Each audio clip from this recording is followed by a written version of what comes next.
PvP. Mm-hmm. God of Thunder Blitz. Come on now. I know, right? More Thor shards. Oh well. Another blitz I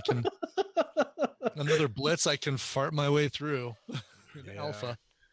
Please tell me that was live. I don't know. Thor shards. What'd you think? Did you think I said a dirty word? Another blitz I can fart my way through. Oh yeah, that's totally true. I'll admit it. Which game is this again? That's the Marvel Strike Force game. Oh yeah, I don't play that one. Oh come on. Theoretically, we're live. Oh, good. Well, let's hear it for in theory. Because I'm gonna get another token to log in on another computer, so I don't know. But if I did everything correctly before, it should be. All right, so we're not live. Or we're not? Why not?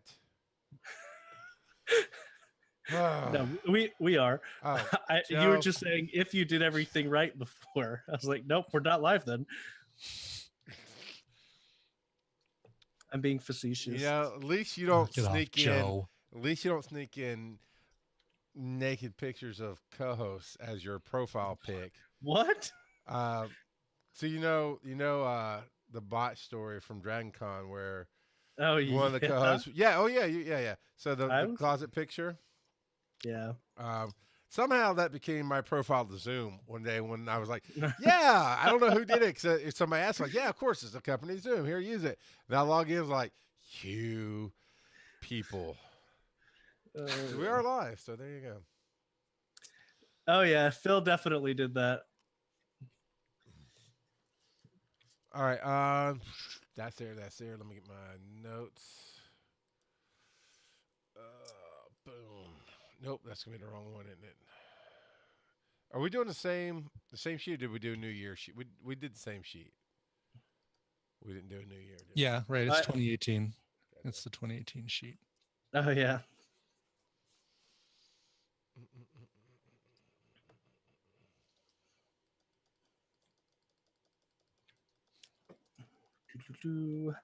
Hello, Lady Jasmine and Shiftworks and Nicole and whoever else is here and lurking. El Barto and Skinny Seahorse. El Barto.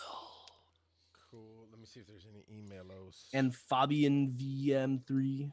Fabio. Not not Fabio? Fabian. Fabian. I got three people. I got El Barto, Shiftworks. Like the old... Is it far? Yeah, actually, he can tell us. I assumed it's Fabian, like the old teen heartthrob that used to dance with Funicello and all of them. People like that.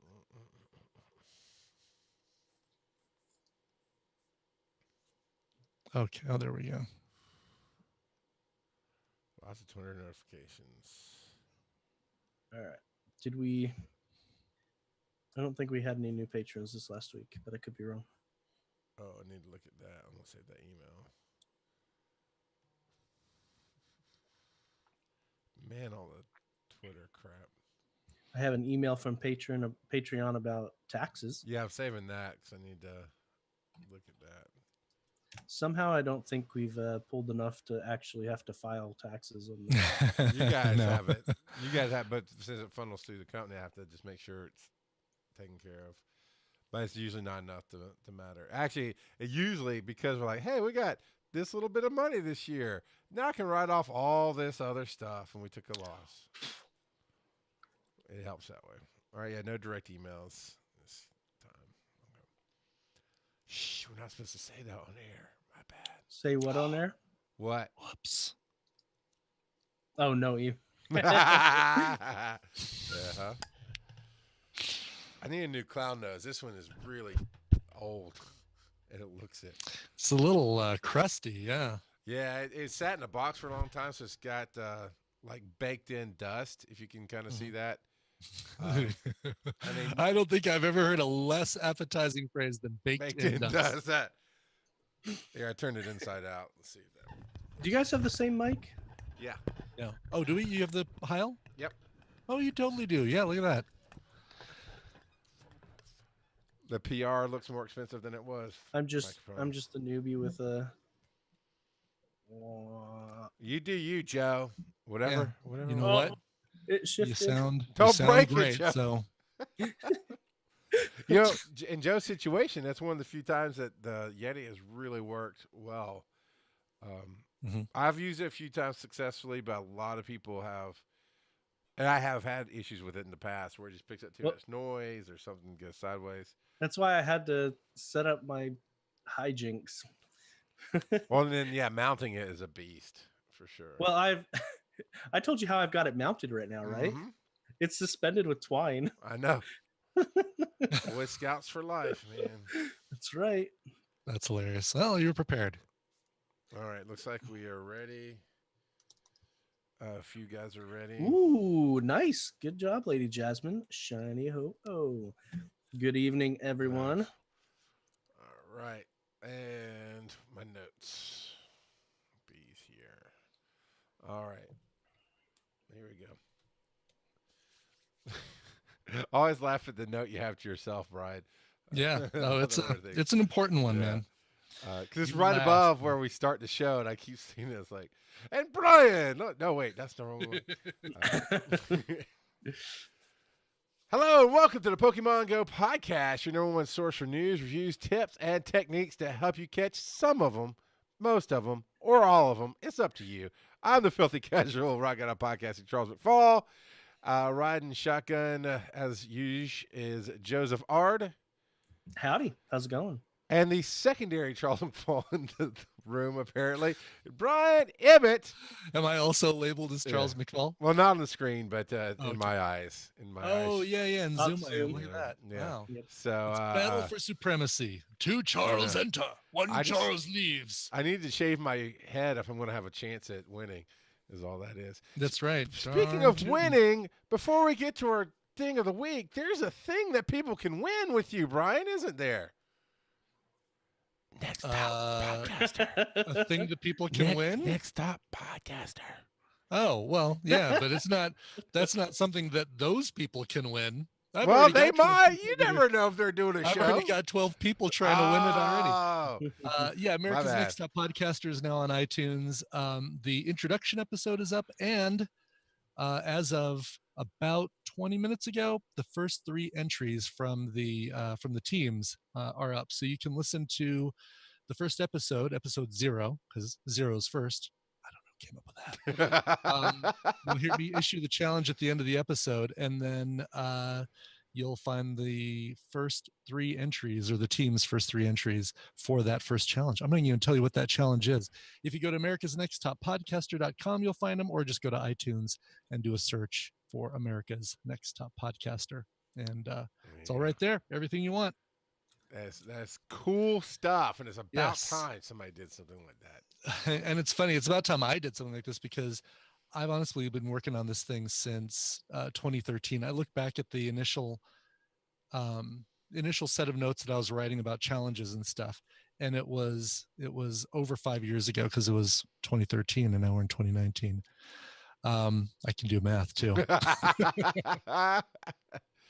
This show is not about math. Stop with the math. Talented. Oh, it is about math. If IVs have anything to do with it.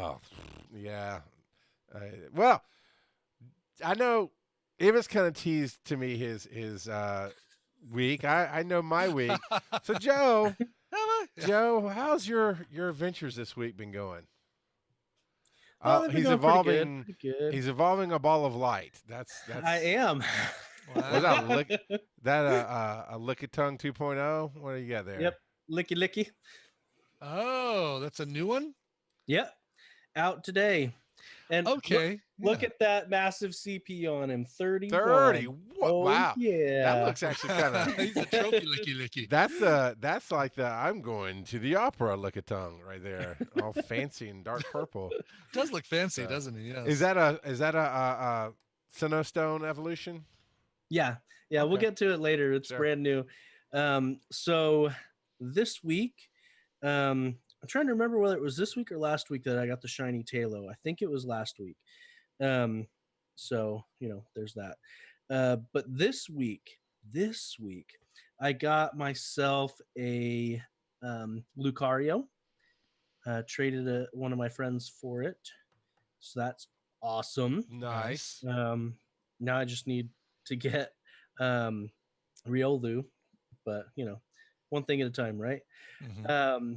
Today I got myself a Palkia, and we'll talk more about him, but it's a 98% Palkia, 15, 14, 15. Oh, wow. Very nice. Yeah. I've enjoyed seeing a wider variety of Pokemon this last week since the event ended. Because, I was getting tired of just Talo and Zigzagoon everywhere. Oh, yeah. Actually, I got a lot of different things I hadn't seen in a while showed up. A bunch of Tauroses showed up, and Drowsies and Abras, and just a bunch of Gen 1 stuff that I know they did. Didn't they do a Gen 1 event here recently? It's been a couple months, but yeah. Yeah, okay, so it wasn't that recent. There was something. I was like, are they doing another Gen 1 event? Because I got a lot of Gen 1s popping up in the last week or so. But, just captured and went on. But what else happened for you this week, Joe? I have a new EX raid pass for Wednesday. So I'm going to take a late lunch on Wednesday because I work from home, and I'll drive down there and do the EX raid and get that done. I don't remember if I mentioned it, but during my last EX raid, I brought my Switch with me and had about 12 people line up and get Meltan boxes off of that. So how does that? Well, we'll save it today. I'm gonna put the question in the notes because we're gonna talk a little bit. Let's go at the end. I got a question about that, but that's cool. So you shared some love, gave some Meltans out, and I found out why a lot of the people at work haven't been asking for Meltan boxes. There were several people that had no idea what they were, didn't realize it was part of Pokemon Go, and then we have about 4 or 5 people in our Discord that have a Switch already that I know of. So I'm sure there's more, but so that's probably why people haven't been asking me for Melton boxes. But I've been telling people I've got it here at work just about every day. So nice. Ibbot. Yes, sir. How was your I have to follow that week? Well, I did catch a cricket tot today that was 15, 14, 15, but it's something ridiculous like 24 CP. So if I want to evolve it and then like get it up to something usable, it's going to take forever and going to be super expensive. So I'm probably not going to. No, my experience of the week, which is lame because I haven't gone out yet to do any of the new raids, is finally, after many tries and many frustrating misses, finally getting the 3 great curveballs needed to get the newest Spinda, the Spinda that disappears today. Was it only 3? I thought it was 5. I'm sorry, it is 5. Yes, that's what's so frustrating about it. Yeah. Especially 5 great curveballs in a row. 5 great curveballs in a row, and so many times you get that thing streak broken. Oh yeah. But got it, and so I'm still batting 1,000 on all the Spindas, and tomorrow a new one comes out. It really is. It was a lame week for me because I did not get out and do. I did one Kyogre raid, no shiny, but no problem taking it down. Well, and I've seen a lot of people complaining about the scarcity of that Spinda quest because it's been overwritten so many times by events lately that it just seems like it hasn't been available hardly at all. Good. I'm glad it wasn't just me because I felt like it was really scarce. Like I really had to do some searching for it, and then when somebody finally posted where it was in Facebook, it was like, God, that's like 5 miles away. All right, I'm going just because I'm not going to worry about trying to find one closer, and went out on a lunch break and got it. Yeah, it's been a pain getting this Spinda. So if nothing else, it'll be trade bait for people that are trying to collect all of them. Oh, well, the problem is that I only got one, so I can't. I'm not gonna. I want to keep one of each. I do have a bunch of some of the other ones, but this is the only one I've got just one of. There you go. Yeah.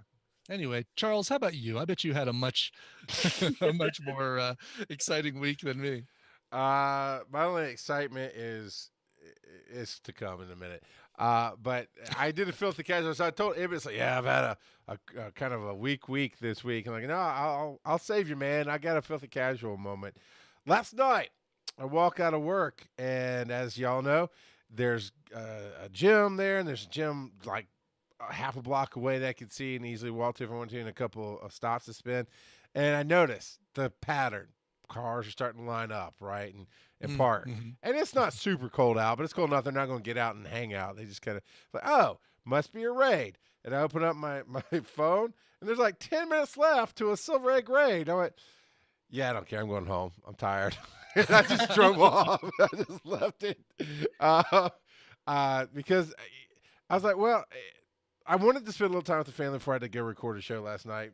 But I realized with those they're not the legendaries are the invites, right? These are what the EX raids are invites. X raid. So it's the legendary. Then it's the 5-star raid. Five so star. it's a legendary raid, and I understand that it's harder to get people together. So I need to take the opportunity. But I realized the last time I jumped into this, I spent 30 to 45 minutes hitting 3 different raids and didn't catch a single. I think it was Mewtwo at the time that we were trying to get, and I was like, yeah. I mean, 10 minutes is not really 10 minutes in that kind of sense. It isn't. And it's funny because that's so true. And it's so funny. Sometimes you'll get in a raid and be like, oh, I've got a couple minutes, I'm waiting for a sandwich at someplace picking it up. And it's like, oh, there's a raid thing going on. Yeah. Oh, and there's people getting into it. Cool. You get in, it's like, oh, everybody out. So-and-so just showed up and somebody's game just borked. So we got to restart. Everybody out. Or you get in, right, and you get that chance to catch it because you're gonna. If you get in the raid, typically you're gonna win it for more or less. I mean, around here, because either you get in with a bunch of people or you don't do it. I mean, that's roughly how I play. So I know I'm gonna win it, but then you catch and you've got, let's say, 8 to 12 balls, and out of those, let's say 12, out of those 12, 9 hit good. And you get 2.5 shakes out of it, and then they pop out, and then you're like, crap! Oh, there's one firing off now. I can just 5 more minutes, and then an hour later you still don't have anything, and you're late for dinner. So. Yeah, right.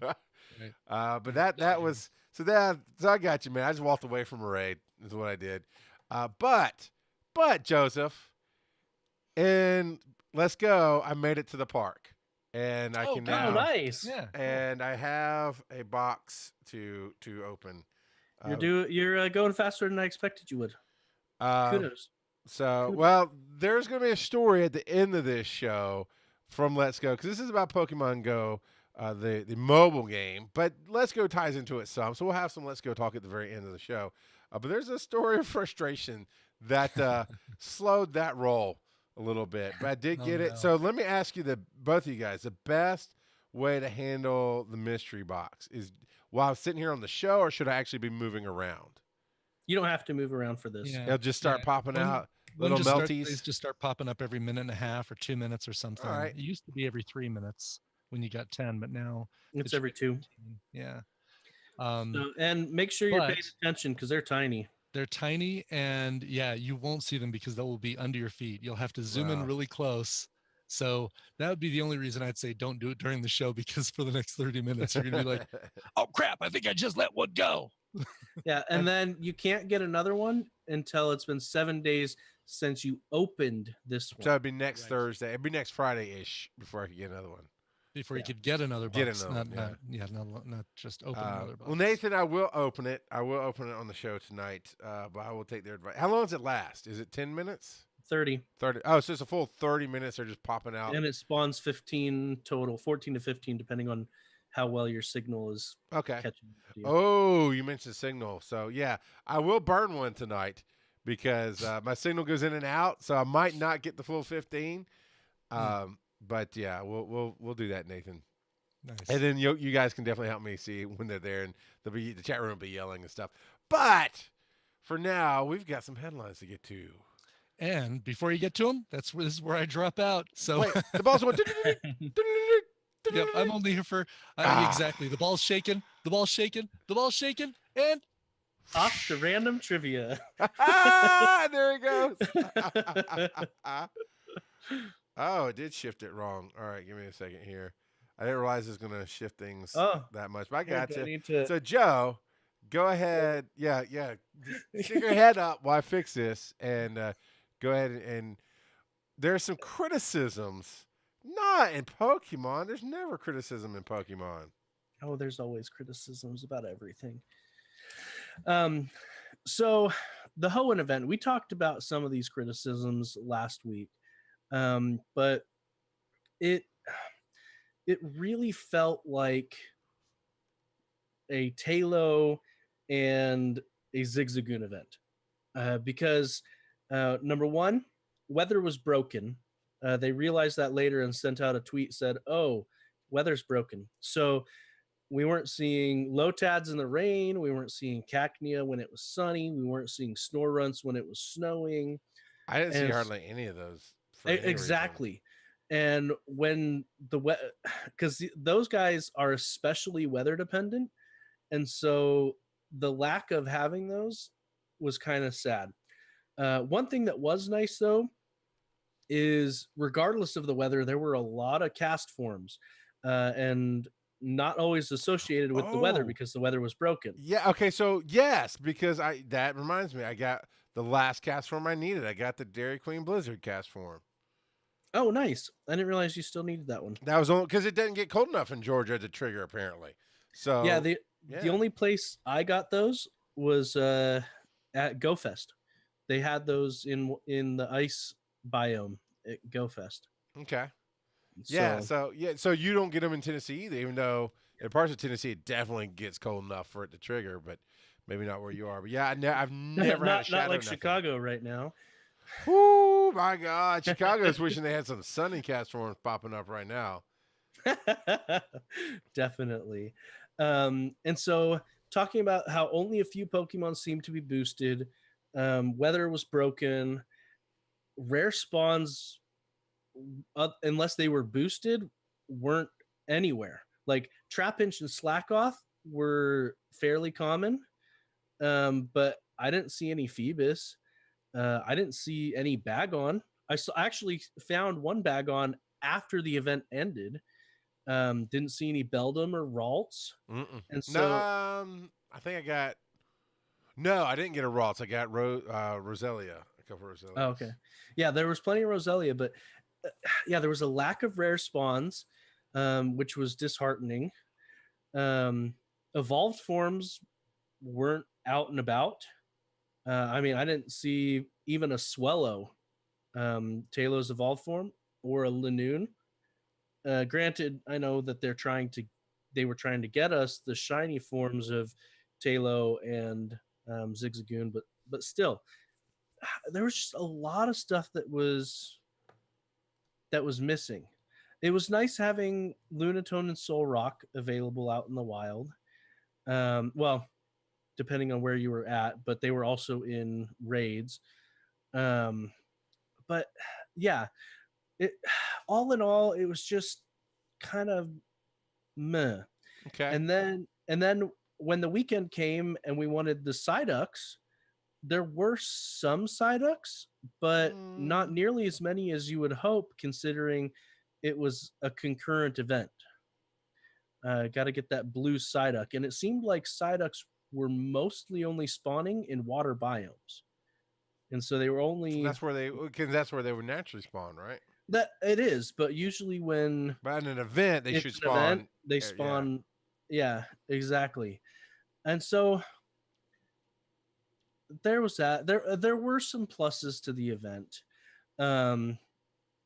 So it was nice being able to hunt for the new shinies.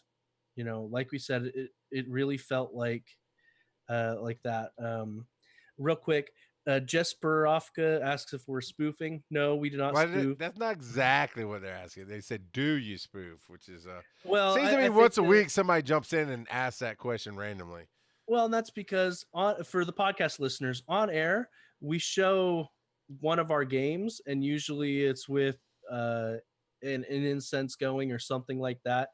But mostly it's just there to be there as another visual for the podcast. But yeah. We talked about earlier how this event also overrode research tasks. So, this particular Spinda is going to be tough. And so, yeah, it was, I don't know. What did you think of the event? Because you weren't really here last week, so. I forgot it was going on, to be honest. I mean, when I saw stuff that I was like, oh, older stuff that hadn't been around for a while, I was like, oh. But again, mine was a lot of Gen 1 stuff popping up. I mean, I didn't mind. Not during the event. When was the event exactly? The event ended on the 25th. I'd have to look. Yeah. Some during the event. Really? Definitely. I mean, I just saw more stuff, but yeah, I mean, I was singing. Oh, the 29th. The 29th. It ended on the 29th. Oh, so I definitely saw it during the event where I saw, like I said, the Drowsies, the Hypnos, Tauroses all of a sudden were coming out in force. Oddishes. Are you sure that wasn't 2 days ago when the event ended? Okay, you're asking me, Joe. I don't know for sure, but because I wasn't seeing any of that. Here, let me rewind. Yeah, the event was cool. Next.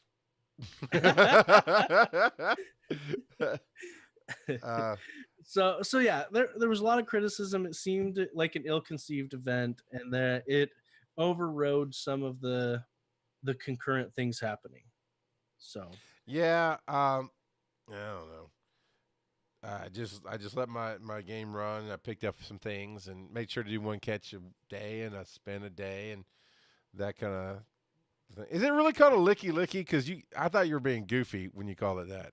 No, yeah, it's legitimately called licky. Okay, so Joe's responding to something in the chat room about the new evolutions, and I thought you were being goofy about it. You've questioned me every time I've said it on air, by the way. Well, we're going to keep that branding up then, Joe, because come on, Pokemon, you can do better. Spinda's a hard one to get a hold of for sure. I honestly, I just didn't even know, or I could not have told you in the middle of the event what event was happening. I just stuff was there. Let me go to my Pokemon, not my Pokédex, but my Pokemon. Maybe I should get. Never mind. Let me get my Pokédex. That way, we'll just do it for the Hoenn region. I'm at 112 now. Come on, I hit the button. I'm trying to see if anything triggers that I got new, because I already had a ton of things here. Trying to see if you have anything. Yeah, I'm trying to see if anything jumps out. I was like, oh yeah, I got that. But right now, I mean, everything I'm seeing I already had. Other than, like I said, I got the ice cast form, snowy. I got snowy cast form. But that was because the weather was broken, right? Yeah.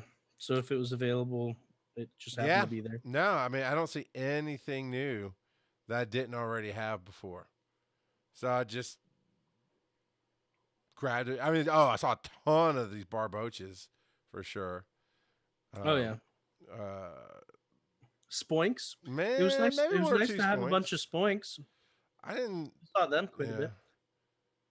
Few nose passes, loud. Oh yeah, Whisperers and Loudreds. Saw a few of those, but yeah, it just didn't help. It didn't help me a whole lot. But it's okay. It doesn't always have to fill it. Fabian. So the title, that might actually be the title. Yes, Charles, it is a licky. But we got a new raid guy. Speaking of Ibit running out to do raids. Yeah, because he's going to trivia. Yeah, he's really getting on these new raids as well. Well, why don't we talk about the next one first, and then we'll talk about the raid guide. Joe, I don't tell you how to do your trivia. Don't tell me how to drive my car. You're welcome. All right, so we got new raids out, right? With these names kill me, man. Palkia. Is his cousin Balky? Is that who this is? Dialga. So Palkia is now the legendary raids that are available. They will be available until the end of February 28th at 1 p.m. Pacific time. And new water dragon I don't really see the water, but apparently it is a water dragon. My book's buried under a bunch of old moonshine bottles. So, why don't you tell us, or is this going to be the trivia tonight? It will be. Okay. So, and it is random, but you just know ahead of time the randomness of it. So now we have a guide to go with all these new raid battles. Yeah, we do. And it's your favorite It style. It is my favorite style. It's a good one. It's a good one. You notice that Palkia is one of his own counters. You know, these legendaries tend to be, they seem to be, that's like a standard. Well, and especially dragons, because dragons are super effective against dragons. That one looks cool, though. I love the purple Neo robotic dragon look to it. It is nifty. I'll be happy when I open a box in a year from now and get one. Yeah, and so basically, you want to use fairy types or dragons or ice types, but ice is still going to be, I believe, just neutral against it. So mostly just dragon and fairy types. So yeah, so this is graphic for fairies. It has Gardevoir, Togekiss, Granbull even.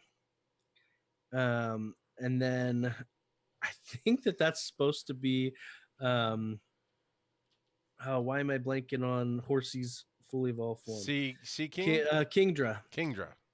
Yep. So there's Kingdra, and then I think that's supposed to be Gyarados as well, actually, over there. Yeah. Still counts is what it says. Yeah. But it looks like he stepped on a Lego. That Gyarados does. So there you go. I've got four of those. You have four Palkia already? No, Goop. I got four things that will counter Palkia. And then the alternatives, it says dragons will die a lot. Why does it say that? This is a flow chart. It's saying, does it have Draco Meteor? If it has Draco Meteor, dragons are going to get one shot left and right. I see now. So that's why on the right-hand side, it has people who are not weak to dragon. What sucks is the two things is banning. I've got the most powerful things on my team. Sucks, man. Yeah. You don't want to be using Aggron and why am I the spider, the mechanical spider? Yeah, Metagross. Yeah, I'm catching the Meltans, and I saw the word I can only think is Meltan. So, but yeah, Metagross. I got on the alternatives. I have 3 of those alternatives: Gyarados, Papa Pitbull, and the Barber Manatee. I think I've got all 3 of those. Oh, that's not a manatee. That's more like a stingray, but whatever. That's Togekiss. Oh, I don't have Togekiss. Never mind. Were you thinking it was Mantine? Yeah, it was. We didn't see Barbara Manatee reference, but yeah. Barbara Manatee. How can I love this. I love this thing. How can I tell, though? If you see fairies and/or steel on the recommended team, it's Draco Meteor. Yeah. I love that. That is a really cool heads up. And here's the thing about catching Meltans, by the way. I don't know about you guys and your settings, but my phone vibrates every time one pops up. So I know to look for it once it pops up. So it's not being that difficult to find. Oh, they are teeny tiny. They are. They are wee little guys. And can you are you making sure to pin up all these? Yep, every last one. And can you trade these into Let's Go? Yeah, you can send them to Let's Go. Okay. In fact, that's the only way to get them in Let's Go. I gotcha. So, and you can't evolve, as far as I know, you can't actually evolve it in Let's Go. So if you want Melmetal in Let's Go, you'll have to get Melmetal in Go and then send it to Let's Go. So yeah, it's going to be a while before I have a Melmetal army. An army? That's right. An army. I worry about you sometimes, man. You don't want a Melmetal army? I don't know. I don't even know if it's any good. I know it's this little bolt or nut that I'm picking up off the ground to then turn it into a monster. His evolved form gets swole. Yeah. So you say. We'll see. But it takes me forever to get anything evolved, so I don't hold my breath. We'll see. But so you're gonna, but it takes 400, Yeah. to get. So what's an army for you? What 6. number? 6. Okay, because you can take So 6 in the battle. it's gonna take you roughly Jeezy 3 to 4 crazy. weeks to get each one. You know how many Gyarados I have? Dose.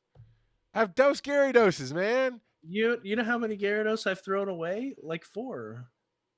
That's not that much more than what I have. It takes forever. No. Is my point. Those are the ones I've thrown away. Joe, I'm going to drive to Tennessee in a minute. You're killing me, man. But earlier, you teased this new headline that has come out because you did this live on the show. You've got the Licky Licky, and there are new evolved forms emerging today. Yeah. Let's see. When did the announcement go out? Like a little after 6:30 or 6:40. So about an hour and a half ago ish. But yeah, right. These are brand new ish. So, I mean, we were expecting them. Yeah. But yeah, they've just made it so that more people can evolve with the Sinnoh Stone. The graphic shows. Wait, let me see if I can guess the evolutions here.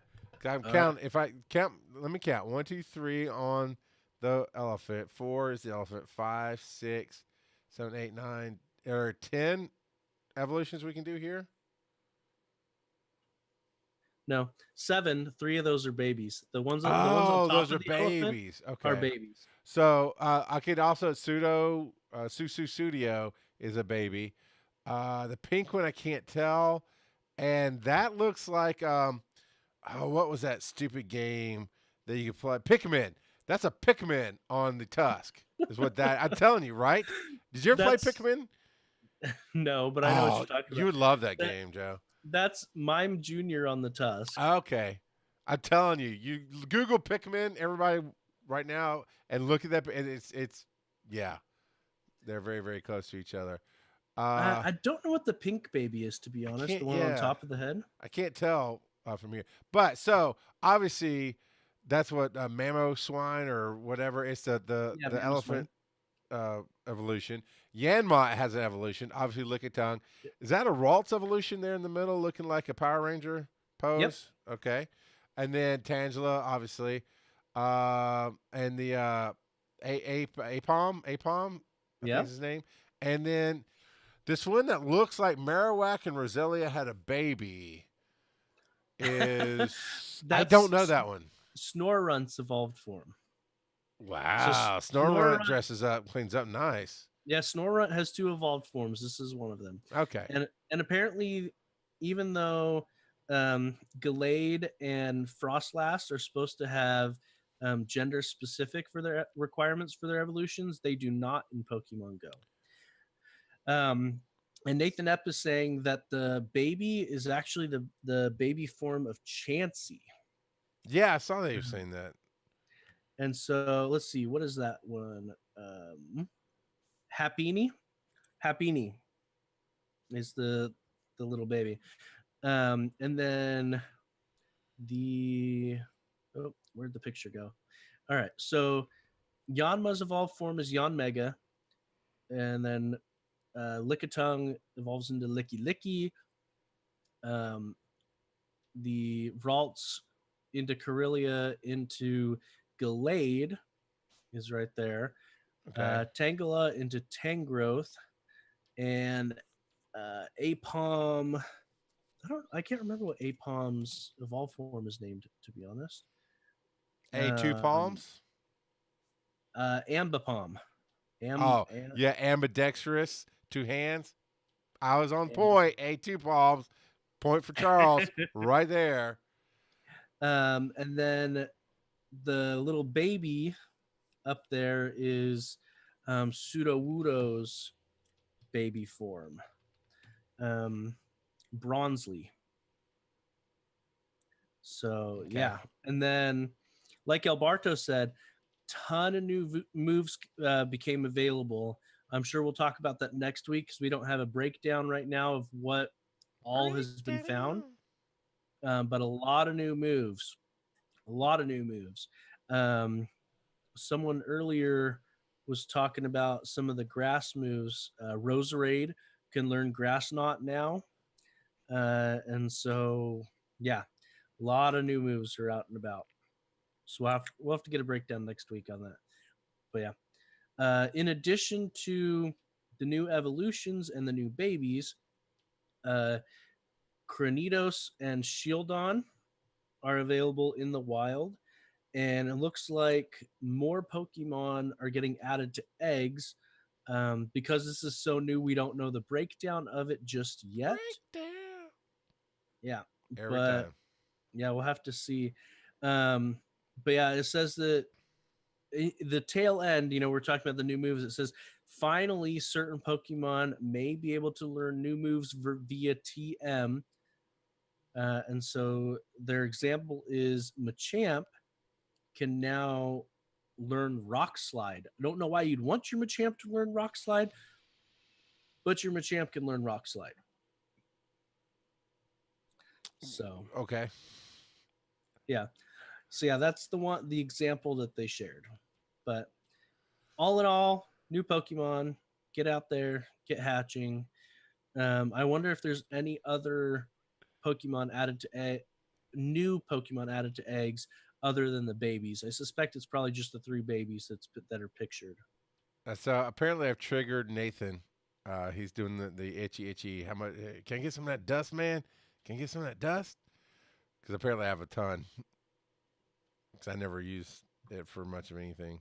Oh, do you? I haven't even been paying attention. I don't know. But Nathan's like, how much of that dust you got? So. But you know what is new in the game? It's kind of, right? It's not everywhere. It's getting expanded. Yeah, but in Argentina, what can we do now? How does that go again? Argentina. That's how we say it, man. Argentina. That's where Hoenn shot first. Oh, really? Yeah, you didn't know that, did you? A little not behind the movie. Cantina? No, it's Argentina. See, and Arge and Tina. Yeah. Okay. But Pokestop submissions are now live in Argentina, and we are going to. This is in there mostly as I don't know if we even have any listeners in Argentina, but and if we do, I do apologize for that last bit. I like to see that this is expanding. I am excited for when it actually makes it to the US. Or even Europe. I don't think it's made it to Europe yet. So, but we'll just have to wait. We'll get our time eventually. Do you think it'll be? I'm guessing maybe August. I don't even play that game anymore. That's a losing bet.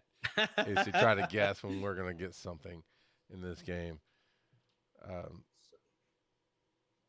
We'll just have to wait and see. Yeah, that's all you can do is just wait and see. But it is live running around in the world, so it'll get here. Now, before we get to the next headline, Nathan popped in something about the versions you may see on Android 131.4 and on iOS 1994. You may see the incorrect gender evolution preview for female Corellia, male Snorunt, and male Combi. We're working to resolve this over the coming days. I'll let you know once this issue has been resolved. Okay, so we were talking about the gender issues with the evolutions. So apparently they have noticed this and they're going to fix it. Yeah. So if you want some gender bending going on, evolve now. I don't know if the evolutions go through or not, but probably not. It's probably going to be what it already is. It doesn't really matter. I don't know if Combi's in the game yet, Nathan. Yeah, definitely in the game code, like Terry said, but I'm not sure if he's out and about in the wild yet. Well, again, with fixes. Oh, yeah.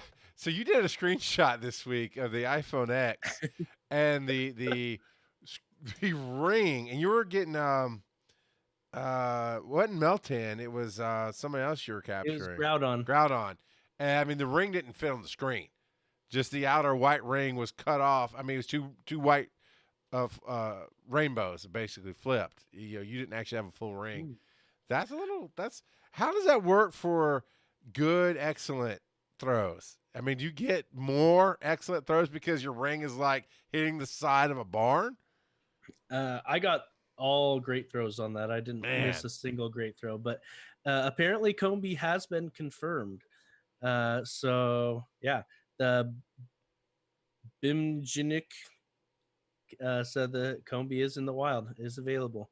So, all right, cool. But yeah, so the iPhone X has been plagued with ratio issues since the iPhone X came out because Niantic hasn't done anything to fix ratio issues. However, part of this is this guy's own fault, to be honest. So he says that he can't even reach Palkia with a curve throw. The Palkia I was going after today, I had no issues getting a curve on it. Granted, it was far away, but I had no issues hitting it with a curve. Now, what a lot of people don't realize is with the iPhone X, you have to turn off the what's it called? 3D touch, I think is what it's called. Turning off the 3D touch option gives you a lot more control over your throws. So, yeah. Okay. But does the ring still stay the same? Yeah. So part of the issue with the 3D touch is, at least I found, I couldn't throw the balls as far, and I couldn't get as much of a spin on it. So it was a lot smoother once I turned it off. Yeah, honestly, that's the thing with the iPhones is that touch. Even on the stuff it's supposed to work on, it doesn't work as intended a lot of the times, I think. Yeah. So.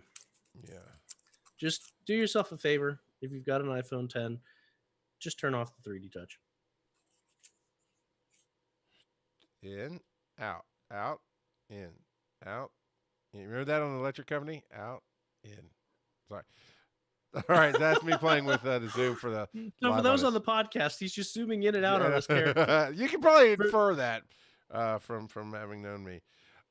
So we have a new raid. Of course, we this is something we've already talked about a little bit. The raid boss shakeup.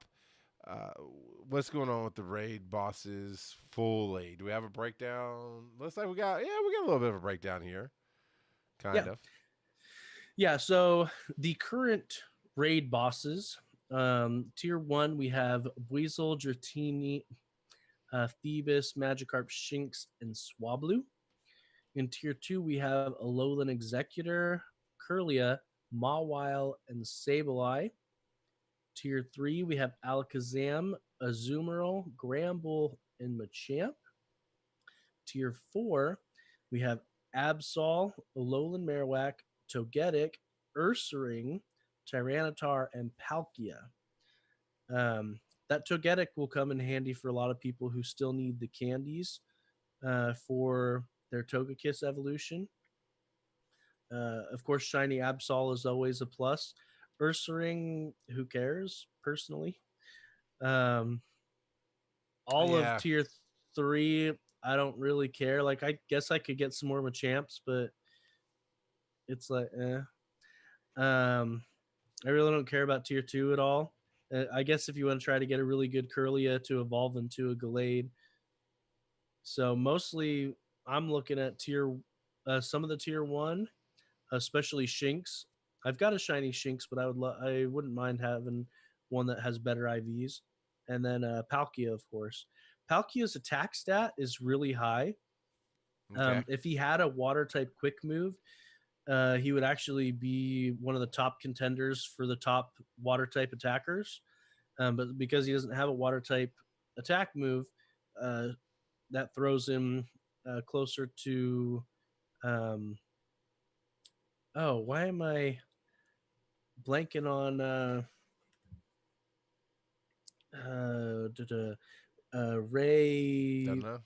Rayquaza? So it tosses him more into the Rayquaza sphere of things. So as a dragon type attacker, but yeah, he's definitely a great one to get your hands on. You're probably going to want to have at least 4 people to take him down. He's a bit tougher than some of our more recent tier 5 attackers, tier 5 raids. So yeah, some people have been able to duo it, but to be safe, you'll probably want 4 or 5 people. Okay. We'll hit that last. Oh yeah, I like this idea. This is a quality of life idea that comes from the Self Road. But long press to display moves while making a party. I think we need to have more long press in games to explain things. Period, across the board. Oh yeah. Well, and we've mentioned this before, but I like the mock-up that Seven Kushi did on this. I think it looks great. So a nice little speech bubble pops up with the 2 moves that they've got and their power. I think that would be awesome. Yeah, because everybody now is basically naming them, right? You're naming them either your percentile or certain things with the move. Meteor. You might put I don't think Meteor's on Dragonite. It's just in front of me. You put Draco Meteors on Dragonite. Okay, so you put Dragonite, D Meteor or DME or something like that. So when you're making the party, that's the move. That's that one. But yeah, I love the speech box idea or something along those lines. It's something that would be a long time coming that we could really use. Yeah, we've mentioned this before, and I think it would be a great quality of life fix because you go to put in somebody on a team and you don't know what their matchup is, and you've got a timer clicking against you to figure out what you want for your team. Then yeah, I think honestly, and I know the hardcores like the dead to me's out there. You might know him as Terry Wolf, but the dead to me's out there that they may. And I know you, Joe, you seem to enjoy going in and researching, building your team and finding the 15, 15, 15 and TMing and getting the moves. I would love an easy way to, if I'm building a team, I want a filthy casual button, right? I want something that says, hey, I've learned that this is the possible best move, or that the game knows this is the best move I can hit. Best move, and it'll pull that team up. Because it seems like the random suggestion now is just random. But oddly enough, most people I talk to, you can search for specific. But I have to know what the move is, right? And I have to know that the move is strong against this character in this situation. What you're suggesting is just what you're suggesting is basically just the autofill teams, right? But my understanding is autofill teams are junk, but they've gotten better. Okay, well, I was going to say most people I've talked to that actually when I do raid, which is not often, obviously, but when I do raid, they're all like, "Yeah, I just use," because I'm like, "Hey, how did you build your team for this?" And like, I just used autofill teams and go in and fight and die and then refresh and jump right back in and fight and So it's more like a fire hose approach, right? Everybody's just going in and blasting as hard as they can with whatever they have, knowing that with enough numbers you're going to take this thing down. Yeah. So half the time I don't even bother switching away from the suggested one just because I know we have enough people. Yeah. Terry's saying Ho-Oh can now have a hidden power. Yeah, so hidden power is a move, and it can come in any type. And so specifically Ho-Oh can have hidden power that's a fire type. What does that mean? Is that like the move, hidden power, and then you execute it and you don't know what's going to happen next? Well, it'll tell you on their profile of the Pokemon what type it is. Okay. But yeah, hidden power can be any type. Cool. And I am learning a lot of things from playing Let's Go. One of the biggest things is that what is strong in Pokemon Go is not necessarily strong in Let's Go. So there's a lot of different mechanics in Let's Go that aren't in Pokemon Go. And yeah, this is a mobile game, so I understand that. It's just it was being that Pokemon Go is basically my entry into this world, having to learn it from the opposite of the way you learned it, right? You played the games and then had to adjust for the mobile. I'm doing the other way around. But yeah, it's interesting to learn. Yeah, I haven't looked at the new move statistics, but Terry's saying that with hidden power fire, Ho-Oh becomes the #1 fire type attacker. So, very nice. There you go. Any breaking news? Anything else to throw in here? We did have one other source here. Did you want to skip it or no? No. This will be, unless you got something else to throw in. It's more of a PSA. Yeah. So the PSA is, don't be like Charles. File your Pokemon Go Fest taxes and get your return. Yeah. Now you missed it. What Charles is hinting at is that Go Fest 2017, the one that was a complete failure that Charles went to, 99% failure. It was okay. Yeah, it wasn't a complete failure. There was a class action lawsuit, and a settlement was proposed and followed through with.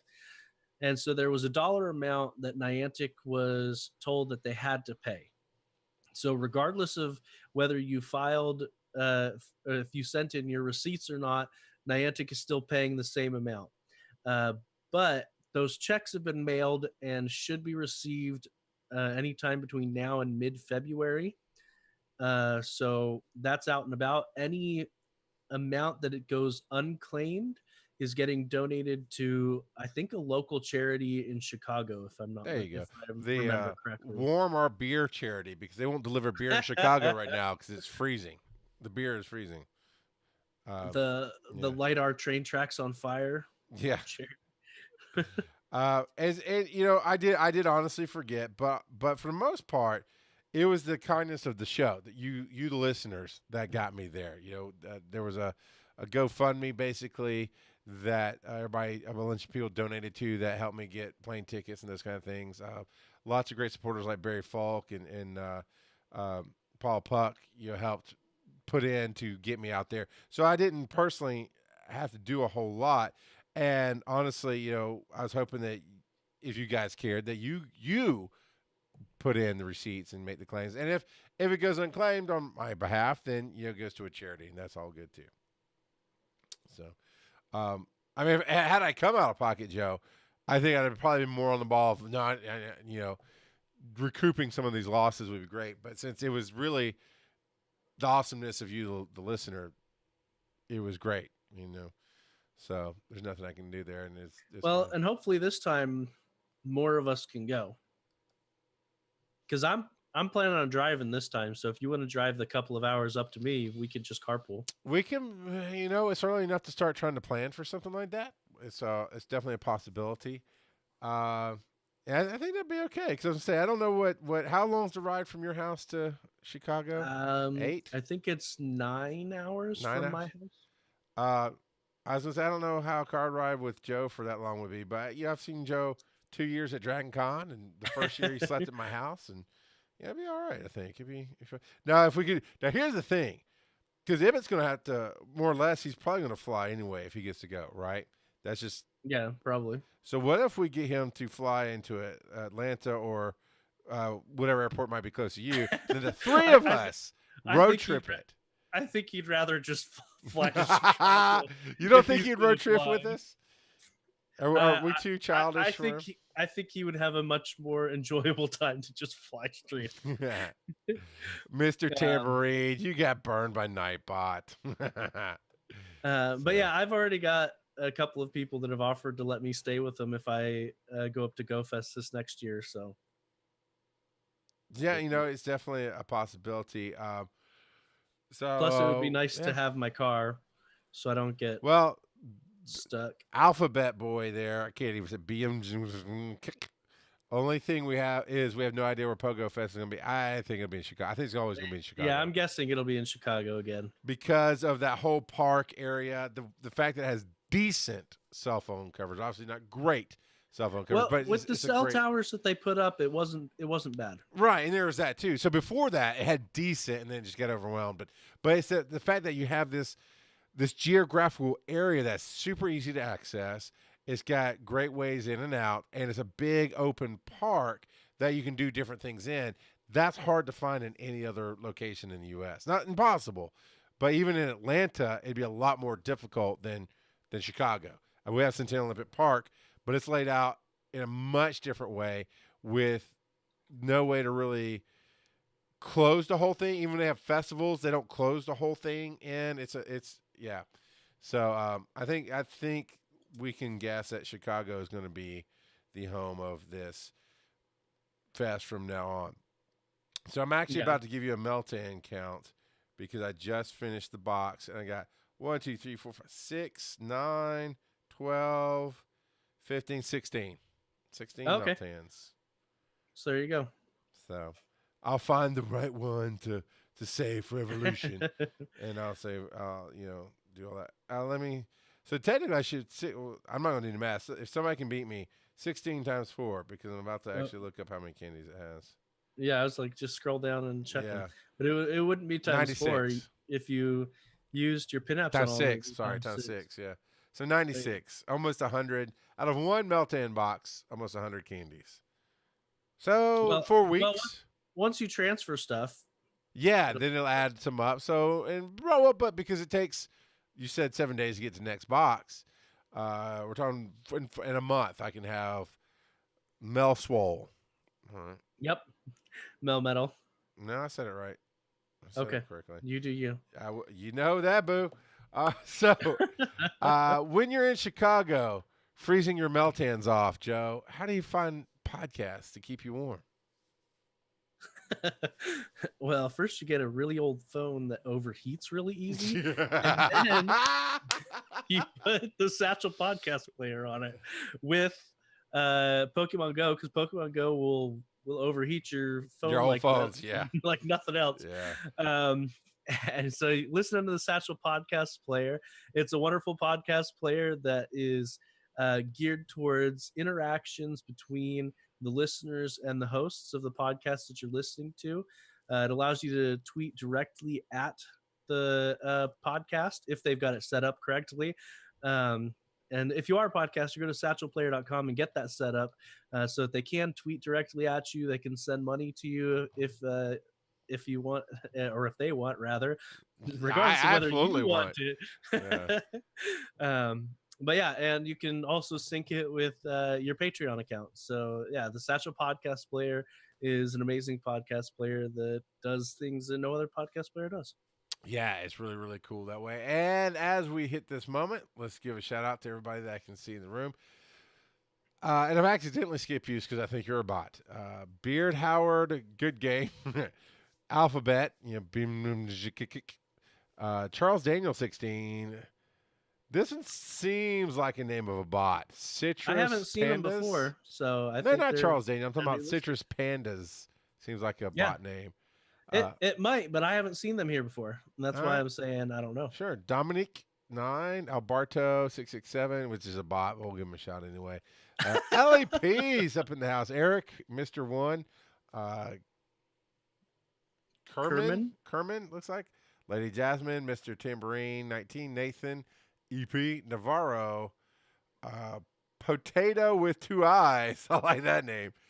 I think Shiftworks is a bot, but I'm not entirely sure. No, it's not. Shiftworks is one of our newest patrons. I mean, bits are out there, Bitcoin's out there. Bots can start donating, is all I'm saying. And look, the other day I did a stream, and I had all 5 viewers were bots. I'm like, come on, bots, let's rise up. Give me some money. Yeah, look, there's Shiftworks typing in chat. I can't see the chat. I'm giving shout outs. And bots can type in chat too. It's a smart bot, a really smart bot. Skinny Seahorse, which I think is also a bot. Terry Wolf, VNK, and I'm pretty sure Virgo Pros is botted up as well. So are you sure that Terry Wolf's not a bot? Terry Wolf's dead to me, so I really don't care. It's fine.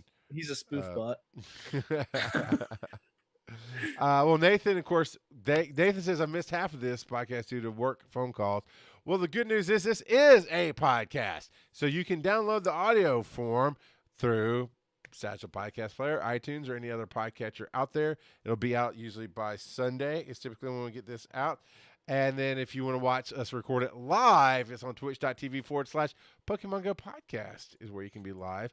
And for all the new people here, we play a little game as we go along. You'll see that exclamation point and the letter S, and then you hit a space, and you type in whatever phrase you'd like to be considered for the title of the show, and that's how you can possibly get your title on the show this week. And we'll also use if you win that contest at the end here, your screen name will be credited in the show art as well.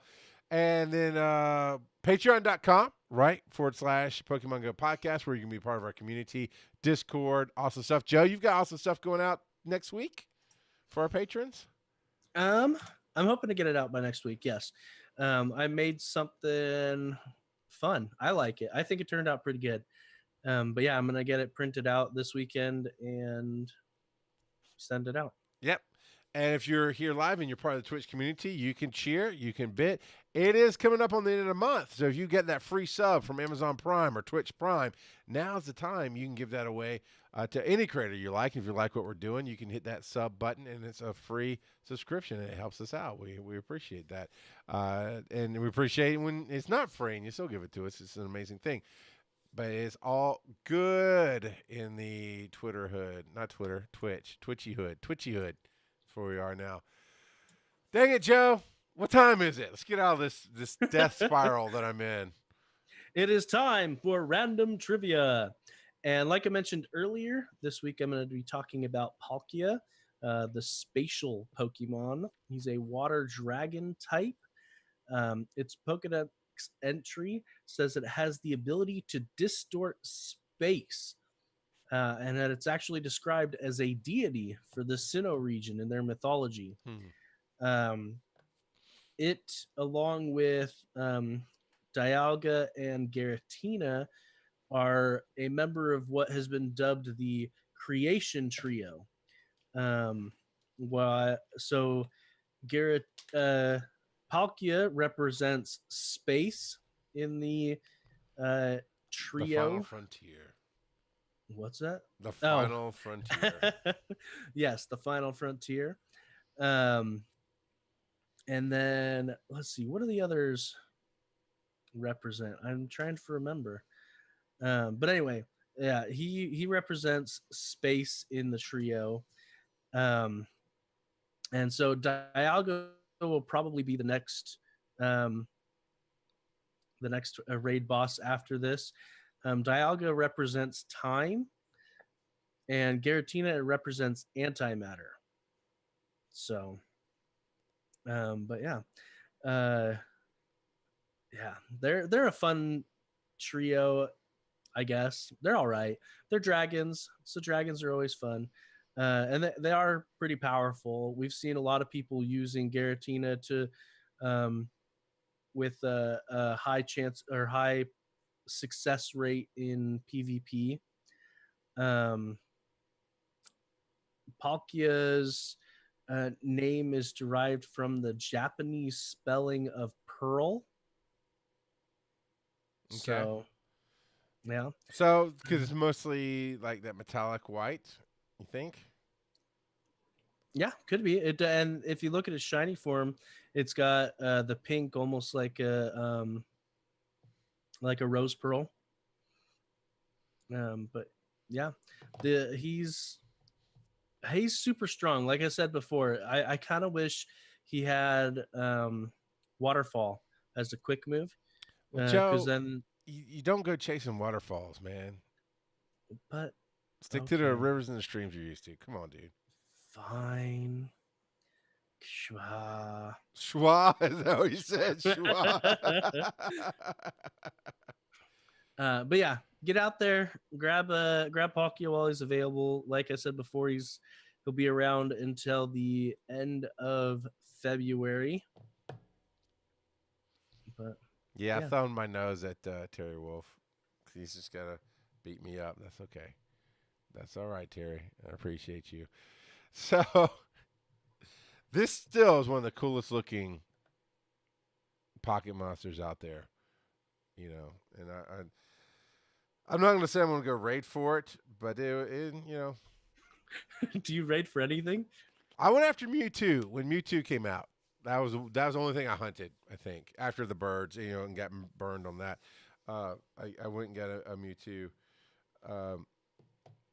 Kyogre, I don't know. I just in the game. So here's the life balance I have to find with this game. I don't find it engaging enough to matter when it puts me out of my routine, right? Because I'm not gonna PvP very much. I do enjoy. I just got trounced by Dead to Me, and he had to prove why he's dead to me. I typically do lose those battles, but they're fun to try. They're fun to do. But even the raids, like we're talking about, this and that, it just isn't enough for me to go, it's going to change how I play the game. So when I have the time, especially when the weather is nice, right, and I have time, yeah, I like going out. The raid this week, it was a little cold. I was tired. It was at the end of a long day, and I had a time crunch, right? I wanted to go. You say a little cold, and then there's Chicago, Terry that's in the chat, who's -40, -50 degrees. Terry, how much did you go playing this week when it's been in the -30s and 50s in Chicago? You're in your area. While we're waiting on him to answer, have you noticed that the Gacha and Go Plus have been picking up more Pokemon while driving? I have not noticed. So I saw a post on Reddit, and I've personally seen it myself, where their Pokemon are spawning at higher speeds now. Like the speed lock for spawning seems to be gone. And so it's been buzzing a lot more on my commute into work lately. Yeah, Terry says he's played a lot, but we had raid trains going all week. Yeah, well, good for you. You're playing better, in the car. You're a better person than I am. Yeah, so no, I don't really go hunting for anything because everything is a visual trophy. While I want the shadows to go away, right? I want to make them into what they are. Go catch the shadows as they're new. And while I'd love to have certain ones like Ho-Oh and Kyogre and Palkia now. If it lines up right, I will do it. But to go hunting for it, for me personally, it's just pretty. It's just all of them are pretty trophies for me.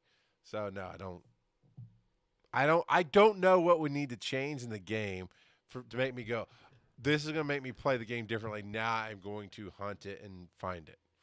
Pretty bird, pretty bird. Yeah.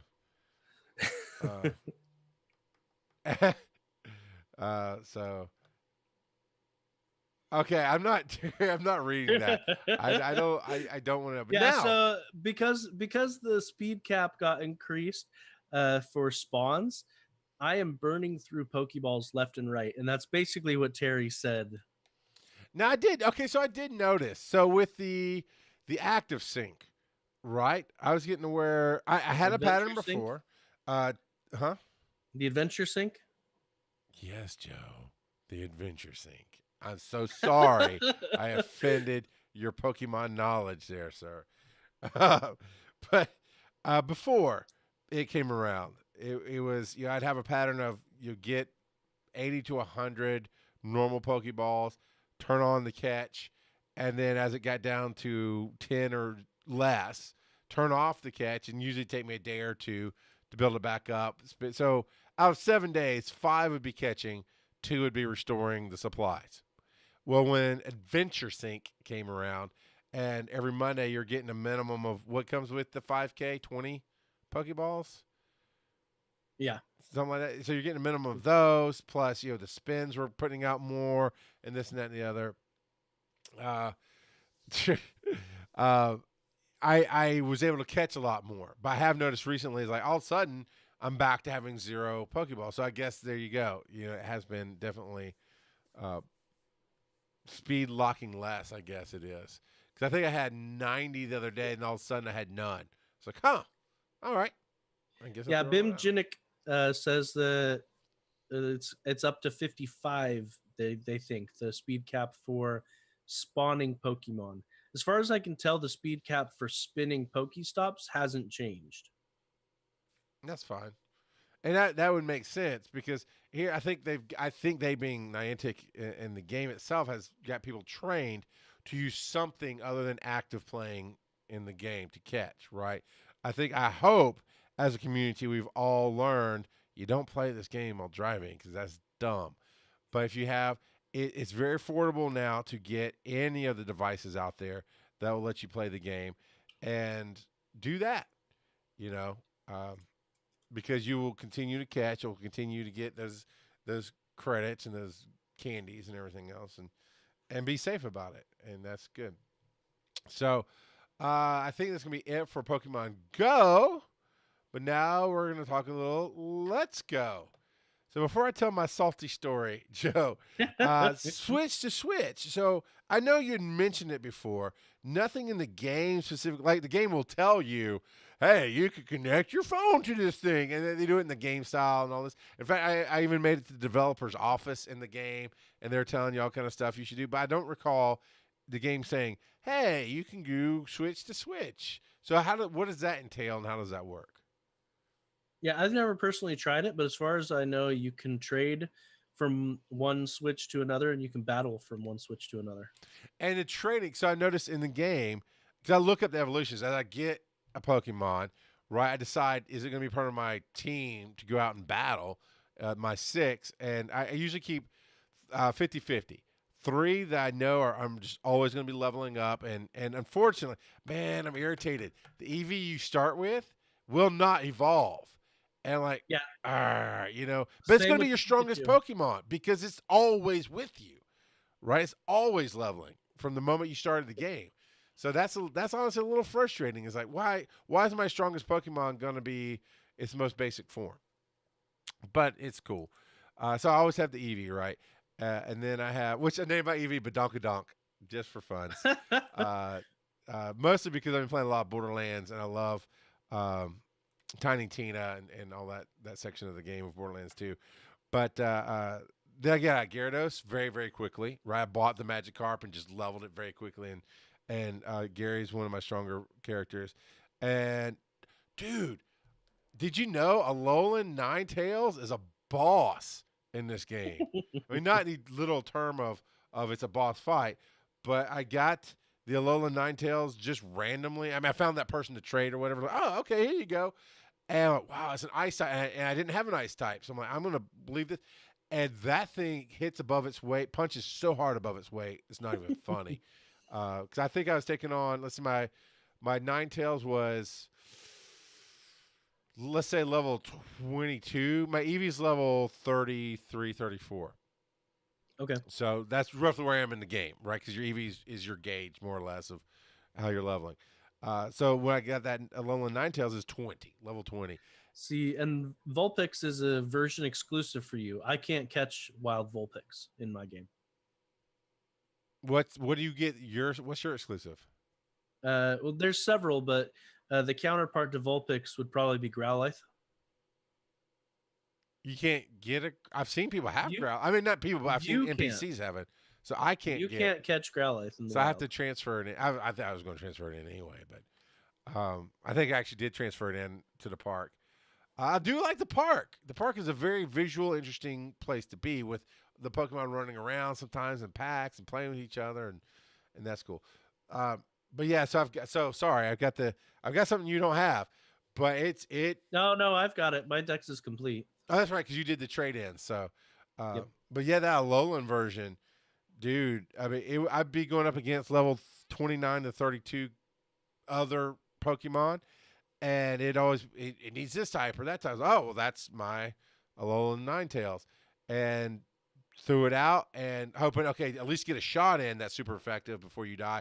And it's like kill. I was like, damn, dude, that thing.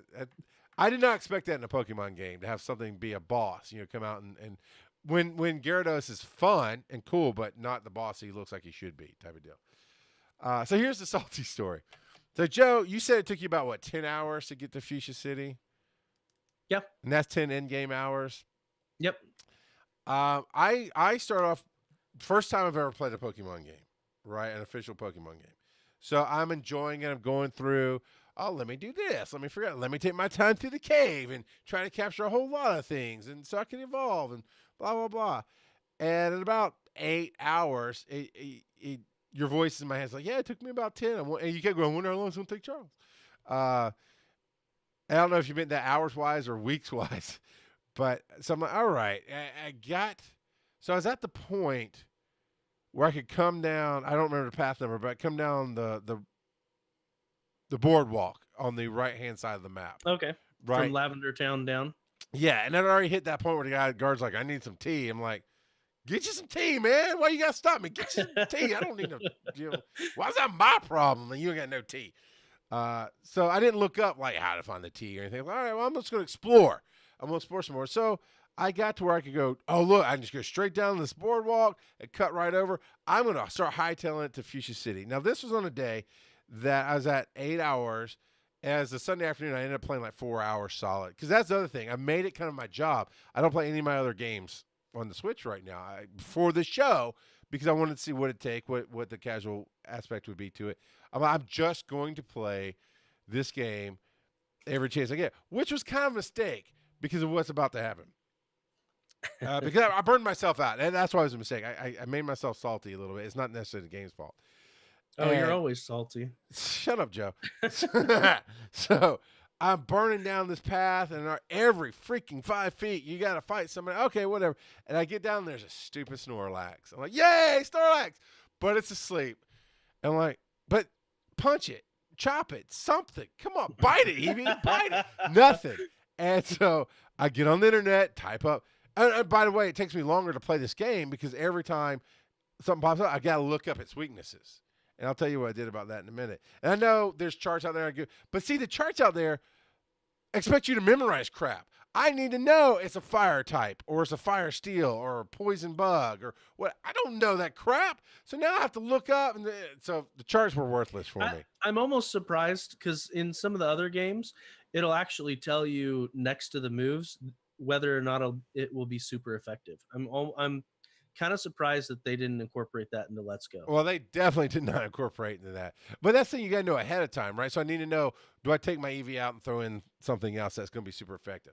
So that typing chart doesn't work for me, right? Because I'm filthy casual. I'm not going to memorize this stuff. So Google's your friend. I can literally type in Marowak weakness. And I just left weakness there and would take out Marowak and put in not spend up, but that's what popped in my head. Pikachu weakness and Google, instead of taking you to a page, Google itself will show you the weaknesses. Either in different graphic formats or just a list of it. But that would be all right. What are they throwing out? Growlithe weakness. Okay, it's going to be weak against blah blah blah type, and I'll find. I know what moves my character have. Now that's the other thing, Joe, too. I'm super smart. This is all about filthy casual advice for Let's Go if you're going to play this.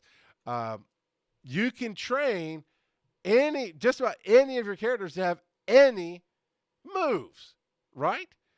So to a certain degree. To a degree, right? So I got Gyarados has water, a really good water move. It's got a really good electric move. It's got dragon move and something else. But my Eevee has electric, water, fire, and ground, I think, on it are the 4 moves types that I have. Because it's like, how do I make my army because you lose momentum if you swap them out. So how do I, so that's how I do it. Anyway, so then I Google, right, how do I get past this stupid Snorlax? Then this is like hour 10. You gotta get the Pokeflute. That's right. You gotta get and I didn't have the Let's Fly Eevee move at the time.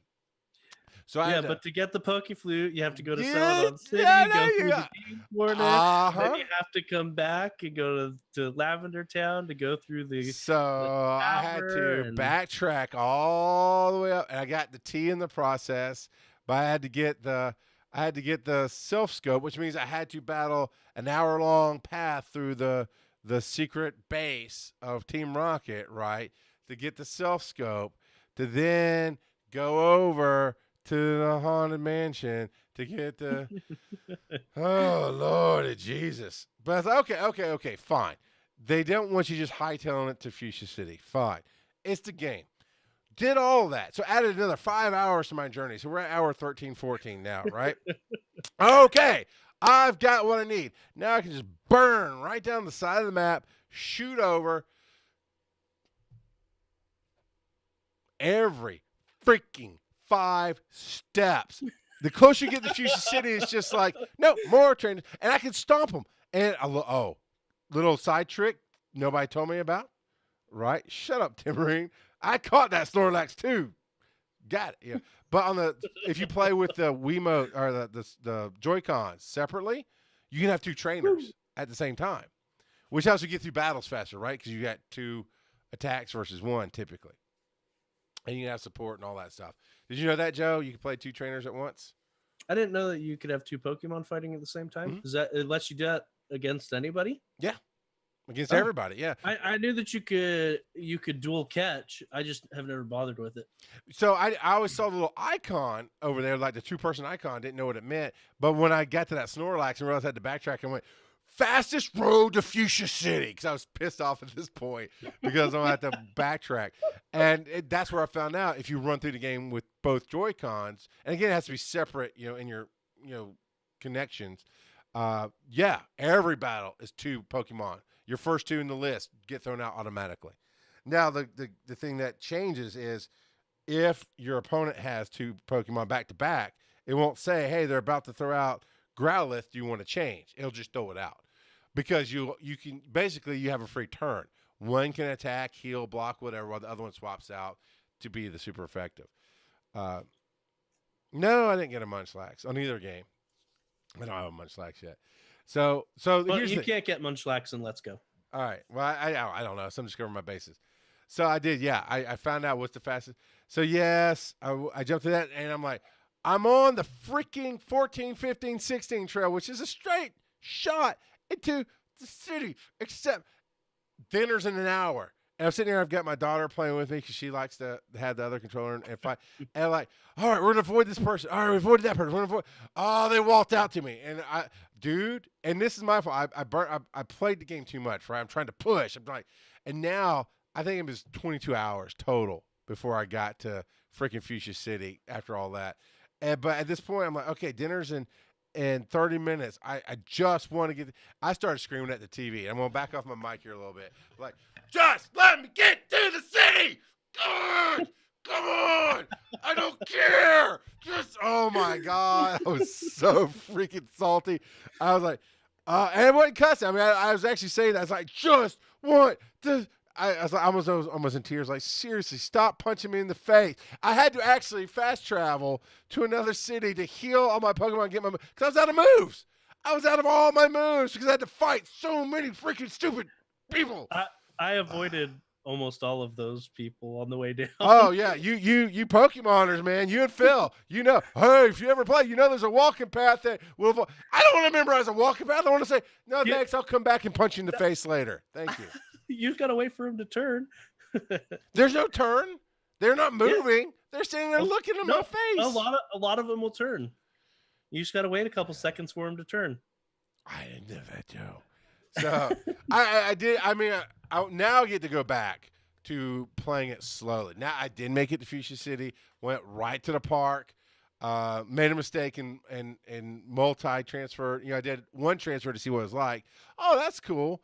And then transferred a few others and got 2 Meltan boxes, which is really 1 because you can only have 1 in the 7 days. Then I was like, all right, I'm going to spend a few minutes. I want to catch some of the stuff. I transferred stuff I didn't have yet in the game, right? Mm-hmm. The first thing I transferred was, let me look. I can tell you. Because I had extras. It was a legendary because I'm smart like that. I'm going to go big or go home. Moltres. I threw in a Moltres, right? Because, go big or go home. And that stupid thing is so red lit, it's not even funny. It's like, God, all right, I'm going to have to come back with other stuff. So, yeah, it was just, whoo, that is like the push to I can see it. It's right. Freaking, I'm right here. It's right here. Why? What? It's like that is there to print. Your energy now. Yeah, that's my other game. I am thinking about throwing my Dragonair in because I have a Dragonair and I already have a Dragonite in Pokemon Go.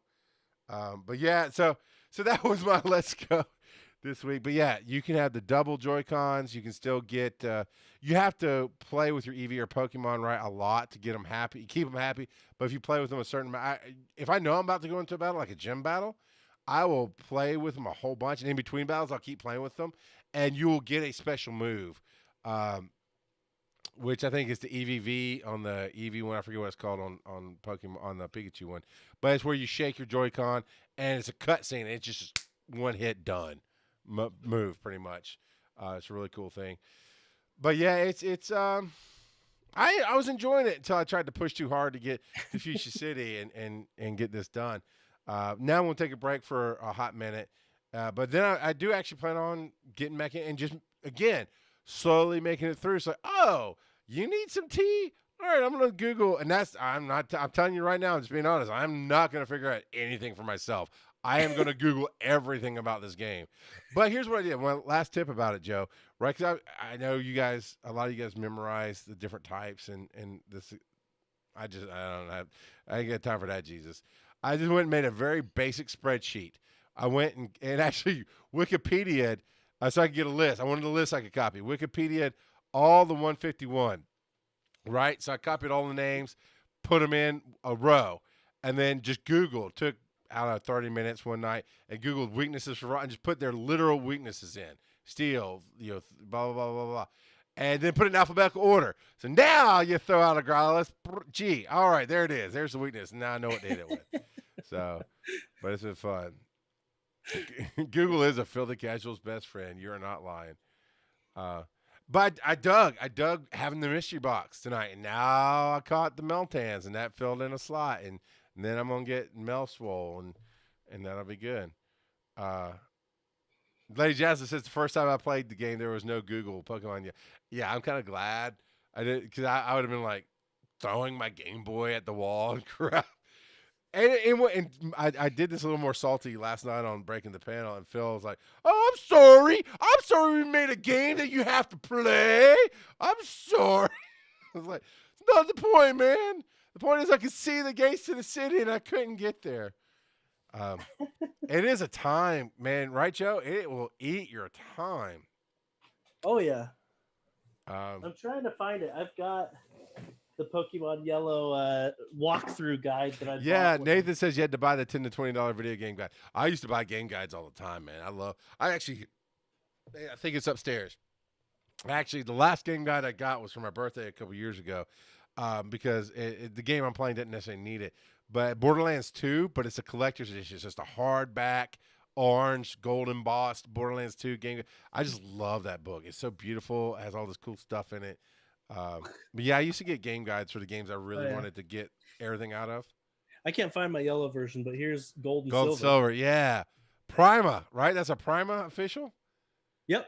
Yeah, man. Prima, probably. But no, it's not. Shut up, Nicole. I've got this one here. I've got the leaf green version. That's the Game Boy Advanced. So I've got.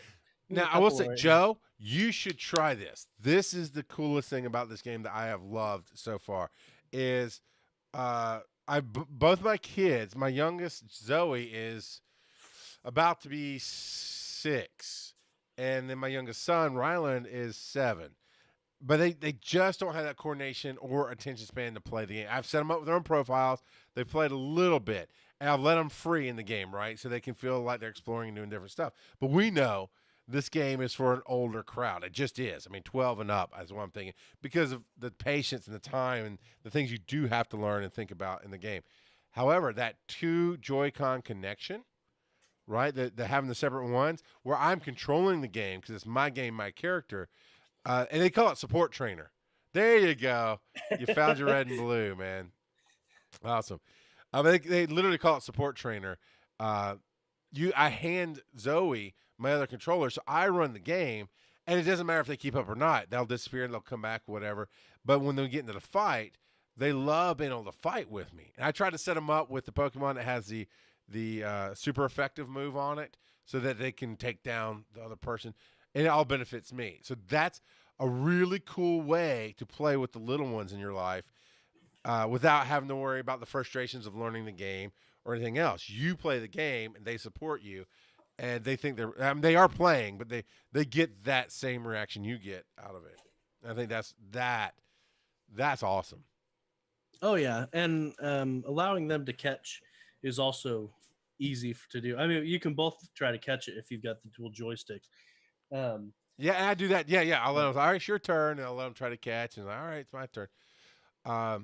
The other thing I discovered, I can't remember if I talked about it here or not, but when you're on the Joy-Con, right, and it moves, that gets a little punchy, right? I'll take it and I'll try to throw across the screen, and sometimes it reads that I went to the left side of the screen. Sometimes it doesn't, right?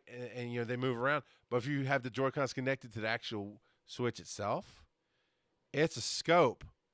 When they move, you move with it, and that thing, that's my preferred way to play, to be honest with you. Or if you don't want to actually move it, you can use the joystick. You can use the joystick, but I actually found the moving of the Switch itself to be more accurate. For me, it just felt better. I think the tech for this game is really nifty. It's really neat. I'd be a lot happier if the joystick allowed you to invert the Y-axis. I've always played with inverted Y-axis, so it throws me for a loop sometimes. I got you. I don't know that I ever usually inverted, but I understand. I mean, I get what you're saying without a doubt. Do you have anything to throw in about anything else before we tell everybody where to find us? Well, I just want to, now that you've gotten to Fuchsia City, you can technically get anywhere in the game except the Elite Four. Because I still have an islander. I've got a couple places I haven't been yet. But what you can do is near the park, there's a guy you talk to, and that's how you learn surf. I mean, it's not called surf in this. I can't remember what it's called. But basically, you can surf with your Pikachu. So you can learn that from him. You should have the flying move now, so you can fly back to Pallet Town. Just go straight down to the island. Okay. I don't have, so I do need to learn that surf move, the secret move. That's the other thing that's really nifty, right? You have Eevee always with you. Eevee will ride on your head or your shoulder or something like that, or Pikachu. Will do the same thing, I presume. Mm-hmm. Then you can take another Pokemon out of the ball and they'll follow you. So I got a Rhyhorn. I'm like, this is gonna be cool as crap. And I pulled it out of the ball and it didn't show up. I'm like, what's going on? And all of a sudden it clears space and I'm riding that thing and it moves faster. I'm like, woo! And then I know you can do a Lapras and you can ride, or Gyarados. And it says if you know, and you're right, it's not called Surf. I forget what it's called. But if you know Surf, you can ride in the water with this character. And I'm presuming that's how you catch water-type Pokemon because they're not spawning near the water at all. So I imagine I have to be in the water.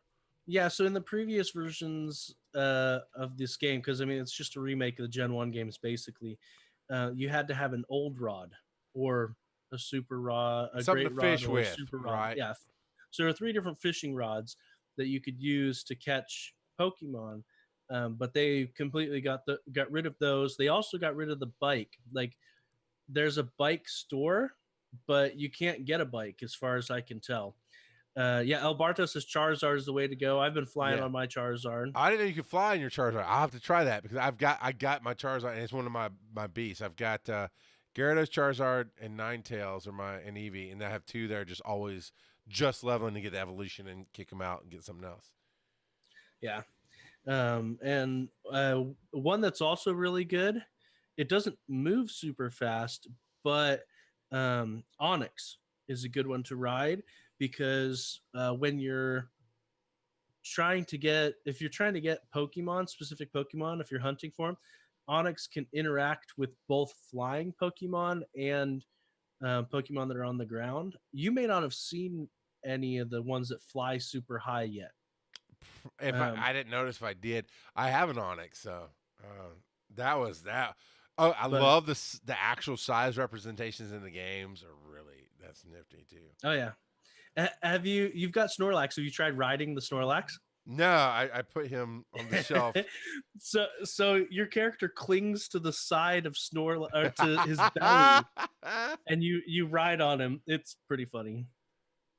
That sounds right. And I'm trying to get right on mentioning that. I know that's not what you meant, but still, there's lots of cool things in this game. That's Starmie with Scald. Oh, that thing, that was so hard to beat. But I have 3 gym badges right now. I'm at Fuchsia City. So you can technically skip all the way to the 8th badge at this point. I'm probably going to go back. I definitely avoided some because I was avoiding everything that I could avoid just to get to Fuchsia City after I got to the Ghost Tower for the first time. Yeah. And here's the thing. Here's something I think they missed out in the park. Because, yeah, I got stuff that is super high powered compared to what I have in my Pokédex right now. I think do you have a trainer level in this game, or is it just your highest Pokemon? So Pokemon that you're not the original trainer of will only obey you if you have specific badges. So that's the only thing that's the closest representation to a trainer level. Gotcha. So Eevee, or for you Pikachu, your pet, your starter, your absolute starter. That's kind of how your level gauge is. So I'm at 32, 33 is where I'm at roughly. So yeah, it's going to be it's going to be fun once I take a break because I just all right, I'm not going to play anything else. I'm going to play this so I can get this thing done. But the thing I think they missed out in the park at Fuchsia City was that ability to battle your own Pokemon to wear them down, to then capture them, like you do the Snorlax, right? And it said there will be others in the game that you battle them first, then catch them. Yeah, it's the legendary Pokemon. Okay. And I think they should have done that in the park, Well, and that's the old style. You used to battle everything except Safari Zone. But you used to battle everything else and whittle it down and then catch it. Well, I need to whittle some stuff in because all my stuff from Pokemon Go is way stronger than the stuff I have in game, so it's harder to catch. Yeah. So yeah, I'll get it done. But I was like, man, it'd be so cool to have that Moltres either riding it or having it flying behind me or something, and be a boss fire type to have. And you're in Fuchsia City. Go buy some Ultra Balls. I've got a few. Yeah, I'll do that. I'll buy some more. But anyway, that's all the Pokemon Let's Go talk for tonight. Thanks for being patient with us on both the podcast and here live. If you're live, stick around. We're going to be voting for the titles here in just a minute, and Nicole will tell you how to do that. If you'd like to email us, show@PokemonGoPodcast.com is reading that. Also on that website, if you go there to PokemonGoPodcast.com and look on the right-hand side, there's a Speak Pipe tab, and that is how you get your literal voice on the show. We will play the Speak Pipe messages here. Reddit/r/Pokemon Go Podcast. Facebook/Pokemon Go Podcast. Twitter is @Pokemon Go Pod. Live is twitch.tv/Pokemon Go Podcast. And of course, the podcast can be found on all your catchers as Pokemon Go Podcast. We are part of a store. If you'd like to buy some of our shirts, our mugs, our stickers, the stickers are really, really cool. It is tiny.cc/GSTU. That GSTU is all caps. Yeah, so tiny.cc/GSTU. You'll see all the different shows on the Giant Size Team Up Network to have their merchandise there, and you can jump in. And we did just have a sale. You weren't here last week, but like 4 or 5 people told us that they bought shirts last week. Nice. While we were live on air. Thank you very much. I'm glad you took advantage of the sale because it was a decent one. And again, that's something that TeePublic we're partners with, TeePublic, and they're hosting that for us. And they control the sales and the prices and all that. But we appreciate everything that you can do to support us and show your love. Joe, where can they find you on the web? You can find me at Joseph_Ard. You can find the Coverville who has fled at Coverville. And you can find me at Rock Out of Pod across Twitter and Rock Out of Podcasting everywhere else. So until next time, when you're riding your Gyarados, download Satchel Player just to hear Joe say. Get out there and get Palkia while he's available because he is a beast. I see what you did there, beast. Yeah. All right, let's go look at this voter stuff here. The Showbot. Mighty Morphin. Did you come across Metal Army? in your in Let's Go? there's a house, and I learned to go into houses and talk to everybody because I usually skip that crap in games. But that's where you get the outfits, and sometimes you can get special items and different things like that.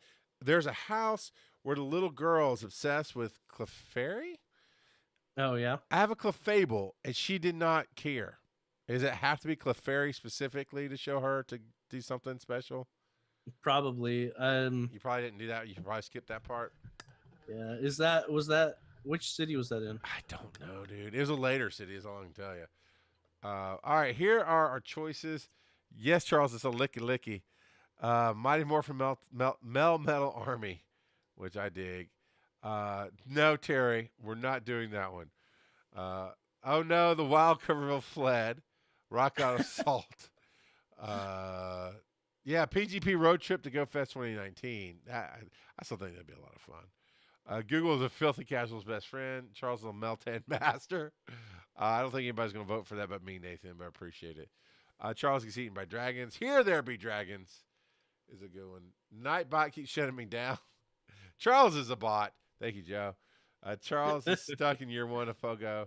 I wouldn't say stuck. I would say I'm happily residing in year one of Pokemon Go. Charles's rage energy is fully charged and riding a ride on. Right now, Mighty Morphin Melmetal Army is winning from Nathan.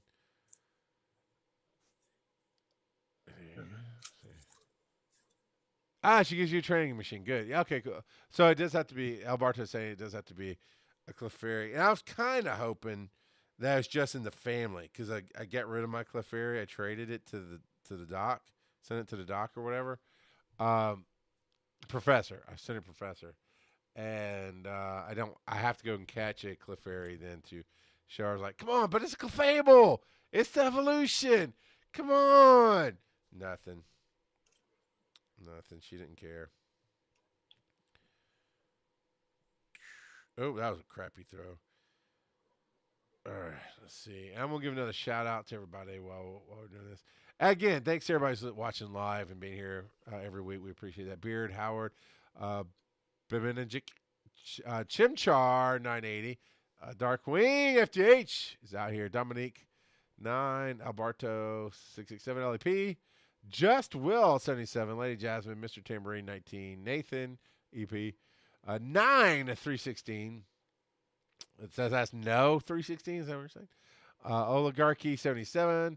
Shift Works, Skinny Seahorse. The Bleach Boy 2, Tribe Gamer, 1500. And then the other two, I think, are bots there. Well, you technically do. And you notice that nothing's really showing up, Darkwing, because I'm not walking. I'm just kind of sitting in my basement. So right now at 7, we got Mighty Morphin Melmetal Army, which I think is a good one. I think if it can do something with that full show. So what do you think, Joe? Sounds go with that good. One? All right, Joe, you're such a friend. I appreciate you. But all right. So we're going to get out of here now. If you would like to hear more of me, I'm about to get on twitch.tv/FTH Beyond to do Strike Force, Marvel Strike Force. So if you're into that game or you just like to hear more live stuff tonight, you can jump on over to that channel. We'll be live in about 10 minutes. So 9:30 is when we go live. They're 9:30 Eastern. Other than that, we'll be back next week here on Thursday night, 7:30 p.m. Eastern, right here on twitch.tv/Pokemon GO Podcast. Thank you, everybody, for coming out, and we appreciate you. Cully. Are we still live or are we? Well, we were.